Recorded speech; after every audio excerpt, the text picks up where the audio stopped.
ఓం నమ శివాయ శ్రీమాత్రే నమ. మిత్రులకి సేవలాషులకి అలాగే నన్ను ఎంతగా ఆదరిస్తున్న యూట్యూబ్ ప్రేక్షకులందరికీ కూడా పేరు పేరు ధన్యవాదాలు. మిత్రులారా, మీ అందరికీ పరాదేవత ఎల్లవెల్లా మీతో ఉండి మీ మనోవాంఛ నెరవేర్చాలని మనస్ఫూర్తిగా కోరుకుంటున్నాను.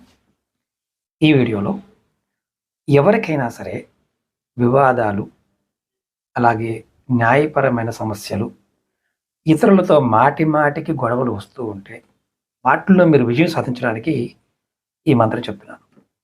మంత్రం ఓం శత్రు సంహారణీయే నమః. ఓం శత్రు సంహారణీయే నమః. ఈ మంత్రాన్ని వీడియో డిస్క్రిప్షన్లో కూడా పెడతాను. ఇది దేవీ కవచం నుండి తీసుకున్న మంత్రం. ఇంకొక మంత్రం కూడా ఉంటుంది.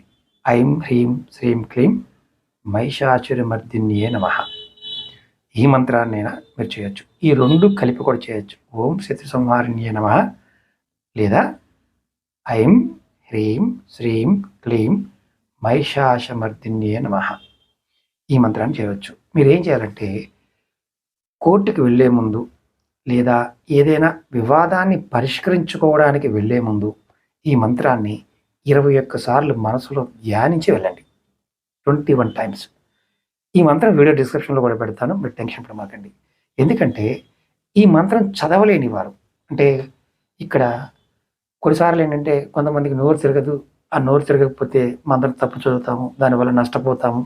శాస్త్రంలో ఎక్కడా కూడా ఏంటంటే సాధకులకు మాత్రమే గురువు సాముఖంగా చేసుకొని తప్పుగా చదివితే అది ప్రమాదం. కానీ మీకు తల్లికి క్షమాపణ చెప్పి నాకు ఇది ఇలాగే వస్తుందమ్మా అని ప్రాక్టీస్ చేస్తే విజయాన్ని పొందుతారు.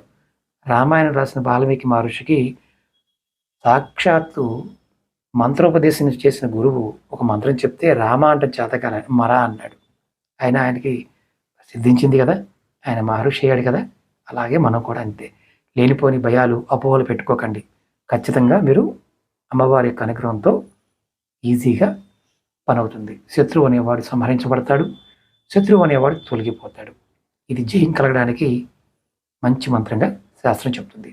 అలాగే మీకు ఈ వీడియో నచ్చినట్లయితే లైక్ చేసి ఈ వీడియోని 10 మంది మిత్రులకి షేర్ చేయండి. ఈ వీడియో చూసిన వారు అమ్మవారి నామాన్ని కామెంట్ చేయండి. ఓం నమ శివాయ శ్రీమాత్రే నమః.